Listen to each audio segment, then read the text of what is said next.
are you considered a medical facility? We are considered a medical test facility, yes. We offer pregnancy tests, and we also do limited ultrasound confirmations. And one thing I didn't mention is that all of our services are free, and everything is confidential as well. Okay. So. All right. All right, baby, honey, you're going to make it so difficult for, oh, hi. Hi. See, you got a smile. Yeah. Oh, no, we can't have you crying here in this. We can't. We got John now. He's jumping up and trying to. I think I saw a smile.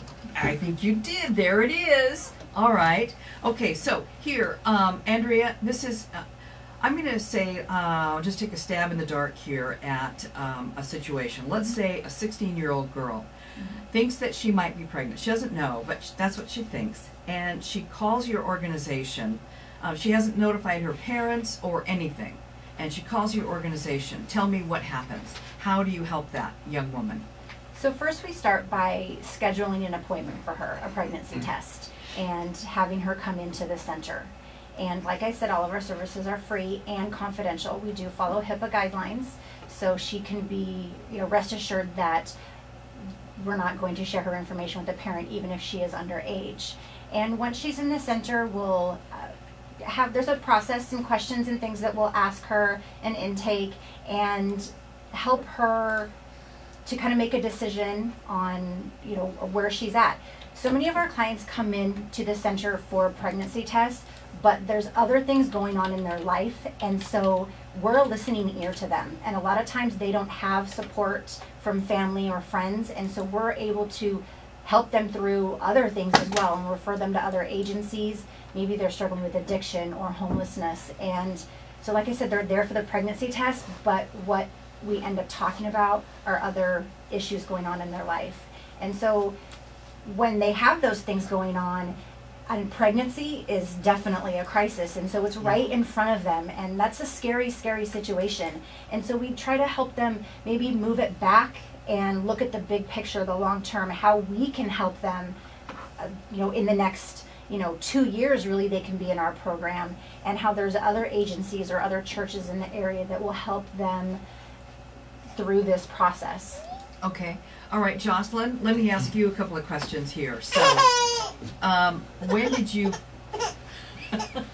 tell me, when did you first make contact with the organization? Like last January. Well, no, not last, 2 Januaries ago. Okay, all right. And why? It was because I had no financial help, and I didn't know what to do. I was in a bad position where I was living with a drug dealer. I didn't know who the dad was, but my boyfriend Luke, he stuck with me through it all. And so that's pretty much where I was at the time. So at the time, did you know that you were pregnant, or you didn't know? I had a feeling, and then when I went in, they gave me a pregnancy test, and I was pregnant. And in what kinds of ways did they help you? They have this learning and earning program where you can learn about how to take care of a baby along the lines of that and everything. And then they give you baby bucks for it, so you can actually go shopping afterwards and get things that people have donated, or diapers and stuff and clothing. And at that time, were you thinking from the very get-go, yes, I want to have this child? Oh, yeah. Okay. So you had already made up your mind about that. It was a matter of, I got to figure out how to do it. Yeah. So you lived with a drug dealer. Were you on drugs yourself? Yes, I was. And how did you change that lifestyle? I just decided to pick my family over the drug dealer, because it was they didn't want me to be around them anymore. I was kind of losing connection with my own family. Mm-hmm. Okay, so, but I want to know, how did you get off drugs? Did you go into a rehab program, or did you just say, I'm not going to do that anymore, or what? Well, the hard drugs, I didn't even like them, so I just stopped them altogether. Mm-hmm. And then I don't really have a problem with marijuana, so I'm pro marijuana. Okay. And tell me, Jocelyn, where do you live now? We're living with Luca's parents, and we have a basement downstairs. It's pretty much our own. And he's going to college while we save up so we can get our own place. Ah, nice. Okay, Luke, I want you to bring the mic down so we can talk to you. And so, have you participated? What have you gotten from the center? Well, when I first went in there, I was really struggling with like not knowing if I was the dad or not, and I was just really angry about that. Like at Jocelyn, just everybody, the whole situation. And then the first couple times I went in there, I didn't really want to like say that, you know, because it's kind of like a really big personal issue. But then one of the girls there, she helped me through that, like said that no matter what, you got to be here for this baby. And then that just made me realize that I do need to be there for the baby, that I'm the only father figure she'll have, and I gotta set a good example for that. And that was like the main thing, other than all the diapers and everything else we get. That was the main thing that really helped me, that they really did for me. Good. That is very worthy. I would agree. So tell me, you participated in parenting classes? Yeah, every week you go in and they'll set you up with a different lesson, like how to change a diaper, how to take care of a fussy baby, how to like properly change a diaper, just all the basic stuff that we had no idea what to do. They covered it all, and then they'd get in depth with it too, and then they'd relate their personal experiences after the lesson, and that helped out a lot too. Great. I think that parenting classes should be required for all people. Really, I do. They're so valuable. So I'm glad to hear that you learned a lot of those basic things. And then are you also earning some of these baby bucks, I think they're called, as well, to be able to get some extras for your child? Yeah, when you go in there as a couple, it's kind of like you'll each have your own file, and she earns a certain amount and I earn a certain amount, but since we do it together, it's combined. Yeah, it's combined. Yeah. So tell me, what do your parents think of all this? Well, in the beginning they were all angry. Like, they both sets of parents had a hard time with everything, and down the road, again, they came to terms that we got to be there for this child no matter what. And then they are so thankful for everything these ladies have done, and just the whole system they have down there. They're ecstatic. They're like, oh, what'd you learn in baby class this week? And it's like, oh, how to change a diaper. And they're like, oh, well, I could have showed you that. That's great. That's good to be really, really supportive. So we'll come back to you. And oh, gosh. Okay. All right. We got to take a break here, John. I always forget looking at the clock here. We've got a lot more questions for this group of folks. And so stick around. This is Meet in the Middle. I'm Christine Brown. Welcome back. I'm glad you could join us today. We're talking with people from Tri-Cities Pregnancy Network. Andrea Riggs is the executive director. We've also got Jocelyn and Luke in our studio today, and their darling little girl named Cheshire. We have a caller on the line. Let's go ahead and add that person to our conversation today. Hi, you're on the air with us. Hello? Oh, come on. I know you're there. Hello? No, they're not there, John. Well, they All right. can always call back, 547-8726. So we heard a little bit about Jocelyn and Luke's story, but Andrea, I want you to tell us more about the stories of people that come to you. Of course, not using their names, but what are their circumstances? Yeah, there's so many amazing stories, and I love Jocelyn and Luke's story because you can see the transformation from when they came in to our centers and where they are now, and we're so proud of not only them, but so many other clients that are in the same situation. A lot of girls, young girls, come in and not sure what they want to do, and considering, maybe having an abortion, and then deciding to continue the pregnancy. And probably about 2 years ago, we had actually a mom bring her, I would say her daughter was probably 19, and the mom wanted her to continue the pregnancy, and the daughter knew that it was going to change her life forever if she continued that pregnancy. And through talking with us, we were able to have perform an ultrasound right at that time and show her the first picture of her baby, and she decided to continue that pregnancy and now has a little boy who's about 1.5. So so many stories like that, and it's just awesome to see God working. So do you specifically counsel against abortion? We do not refer or perform abortions at our center. Mm-hmm. We are life affirming. We don't counsel against that. I don't want to say that that's exactly what we do, but we do talk about their options, and that is an option that they have. And regardless of what they decide to do, whether they decide to parent, choose adoption or abortion, their life will be changed forever. Mm-hmm. And so we want them to see the life that's growing inside them. That's the power of ultrasound, which we have at both of our centers. And so yeah, we do encourage them and help them to, process what's happening and hopefully to choose life. Yeah. How often do you see families that reject a teenage daughter who's pregnant?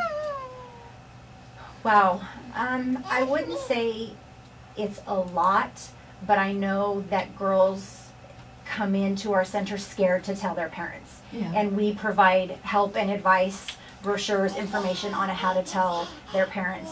And one thing that we tell them is, when you found out that you were pregnant, it was a shock, and you cried and were emotional, and your parents may have that same reaction. And I know for me personally, that's what brought me into the Pregnancy Network. Is I had my first son when I was in high school, and I know my mom told me that she saw my life flash before her eyes because she knew that my life would never be the same. And it's not impossible, but it's difficult. And so we try to help them see that when they tell their parents that it's going to be tough for them to grasp and to understand. But they will, most of the time they do come around. Mm-hmm, mm-hmm. I think our example is pretty good today. Yeah. That's for certain. Yeah. Obviously, the young women who come to your facility are sexually active. Yes. Then, as part of the process, do you counsel them or advise them about contraception? We do not. Or safe sex? Well, for our single clients, we do want to talk. We talk about abstinence, and that's kind of a ugly, I don't say ugly word, but it's kind of a turn off especially for young people. And so we do talk about it because we know that not just with pregnancy or STDs, but there's emotional, spiritual, psychological effects when you become sexually active at a young age and continue that. So we try to help them see that even though this pregnancy test may be negative, if they continue to be sexually active and get an STD or get pregnant, how is that going to affect their life? What are their goals? What do they want for themselves? Where do they see themselves in 10 years? Married with a family. So we help them see that. So we don't refer our single clients for contraception. We don't hand out condoms. We do talk about sexual purity, sexual integrity. Mm-hmm. Okay. All right. We've got a caller. Let's see if this person is here today. Are you here to join us? Good. Okay.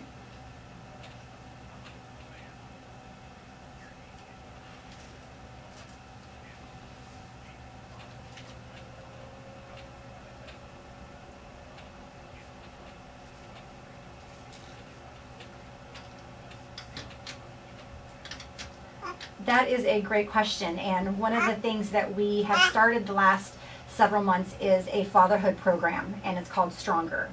And last year we had about over 100 men come through our education program. And you're right, as women on staff and our volunteers, we can't counsel them or mentor them on fatherhood. And so we really felt a desire to start a father program, and so that's what we have now. And we actually have men in our centers to meet with the dads that are coming in. And so we are really looking for men to volunteer and talk with the dads, talk about fatherhood. So many of our clients are stepping into the role of fatherhood, but yet they don't know what that looks like because their dad wasn't involved or wasn't a good role model. And Lucas is a great example as well. I know he's very concerned and aware that the things that he does and says affects his child, and that is such an amazing thing. And so we want to help all dads see that. And so yeah, so there is a way that you can get involved, and we are, like I said, we're looking for volunteers to work in our center. All right, how about a phone number, Andrea? Oh, that would probably help. Yeah. Our Kennewick Center is 491-1101. Okay, so people can just give you a call and see what kind of volunteer opportunities. What if people want to donate to your efforts? Same thing, they can give us a call, or they can visit our website at tcpnetwork.org and give that way. Okay, are you an adoption agency?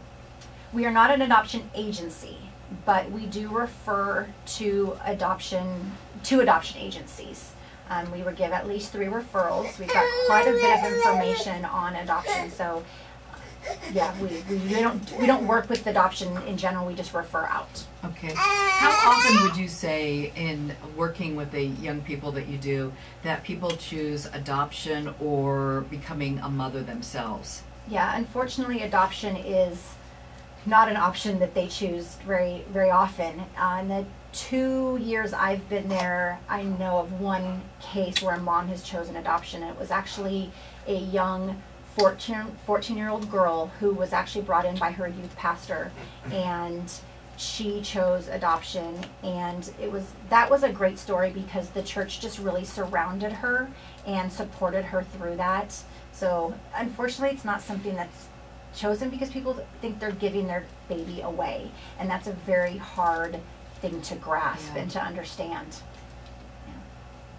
So, so is there involved like family counseling? I mean, obviously, girls who are still teenagers, I mean, they really still have a family connection of their immediate family. Yeah, we don't do any family counseling, no. We refer out to a lot of different agencies for different reasons, and that's one of them for counseling. We do have young clients that come with their mom, and so she's involved. She watches the video. She doesn't earn the baby bucks, but she's there to just support her daughter, and so we do allow that. So, but we don't do any counseling, one-on-one counseling, family counseling, no. What are the numbers? I mean, how many people do you see in a year? So last year we had about just over 1,100 pregnancy tests. We see on average about 95 to 100 clients a week between our 2 centers. A week? Mm-hmm. Between our education program, the ultrasounds, and pregnancy tests. Yeah. So it's a lot. Yeah, when you say it like that, that sounds like a lot to me. Yeah, between 2 centers. So okay. About 10 we can up to 10 clients a day between the 2 centers, and just kind of give and take. Yeah. So you were telling me before about a new program that you have that's called Sexual Integrity, that is with the Boys and Girls Club. Yeah. Tell us more about that. So that's something that we're just getting started with as well. We want to impact the youth in our community and help them to see that becoming sexually active at a very young age, not just with pregnancy and STDs, like I said, but there's emotional effects that come along with that. And so we last spring had the opportunity to present to the Boys and Girls Club on a couple different occasions, and we'll also be presenting to some health classes in one of the local high schools. And so we're very, very grateful for that opportunity. Another thing that we are able to do, and being right down the street from Pasco High, we get this quite a bit, is young girls coming in maybe on their lunch break or after school, and they just have questions. Sometimes at that age they don't want to talk to their parents, or they're not sure how to ask, and yet they're curious about their body and what's happening and different things. And so we are more than welcome just to answer questions that people may have. Good, good. Hey, we better take a break here, but we will come back and we will have a few more questions for these folks. If you want to join our conversation, if you have comments, you've got questions, we want to hear from you. Our phone number is 547-8726, and we're back in a couple of minutes here. But it's not. Like at first they go through like probably 10 to 15 diapers a day, and that is crazy. I was always changing diapers, but as I get older, I don't need as many diapers. Mm-hmm. And then, what is it like being emotionally being a mother? So it's hard work, isn't it? Yeah, but it's totally worth it. She's my everything. Like, I can't imagine life without her. And are your parents supportive? I know that you're living with Lucas's family, but are your parents involved as well? Oh yeah, everybody loves this baby. Like, she is just the star of the show when she shows up anywhere. Oh, I know. And then the parents become the sideline. Are you?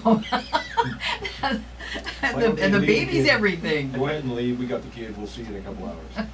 But you know, Yeah. she brought up a very good point, is regardless of the family structure, a support system is one of the biggest things Yep. that you can have around you when you're a parent, because it's emotionally and physically very taxing. And the more people that you have that are willing to help, the better off the child's going to be.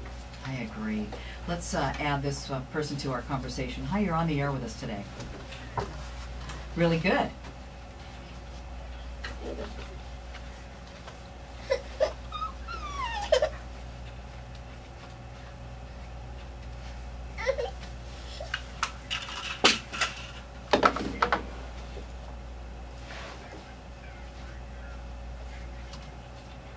Mm-hmm.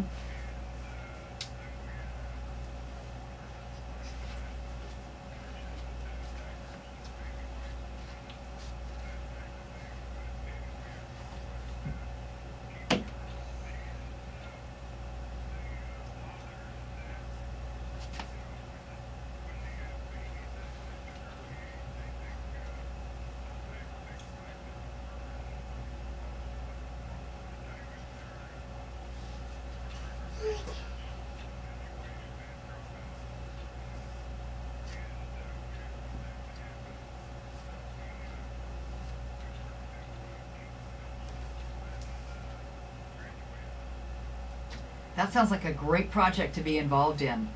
I bet that gave you a lot of satisfaction.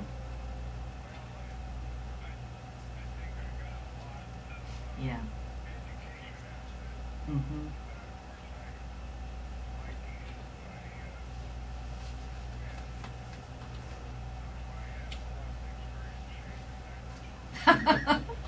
Yeah, that's great. Great. Well, thank you very much for Yeah, the thanks call for your and call. input and some great points there, because he brings up a good point. A lot of times, especially the dad, I would imagine, thinks, oh well, now I got to quit school. I have to get a job because I have to provide for the mother and for wife and child. And sometimes the education, if they're able to stick with it, they can wind up in a position like we've heard today, where there's going to be a lot more opportunities to provide the necessary finances, which we all know in this day and age, the more you can make, the better you're going to be able to provide for your family. But you hear that a lot, That's how it works. Mhm. Yeah. All right. So you're working primarily with teens. What about do women maybe between 20 and 25 or older? I mean, there is no age group on your services, right? No, and about 48% of the women that come in are between the ages of 15 and 24. So we do have, and then I think about 28% or so are between the ages of 25 and 29. So definitely, even in your early 20s, facing an unplanned pregnancy can be scary. You're done with high school, but yet you may be in college or trying to just figure out life, and so it's still a scary thing. So there's no age limit, there's no income requirement to be in our program. We just really want to pour into these people and help them, like Jocelyn said, become better parents and get through life with those first couple of years. Well, Andrea Riggs, Executive Director of Tri-Cities Pregnancy Network, I want to thank you for joining us today, along with new parents, Lucas and Jocelyn and their little darling girl, Cheshire. So if you want to make a donation, or you think you might want to volunteer, or you want to take advantage of their service, you can look them up on the internet, that's for certain. That's so easy to do. Tri-Cities Pregnancy Network. Thank you for joining us today. Thank you Really so much. appreciate it.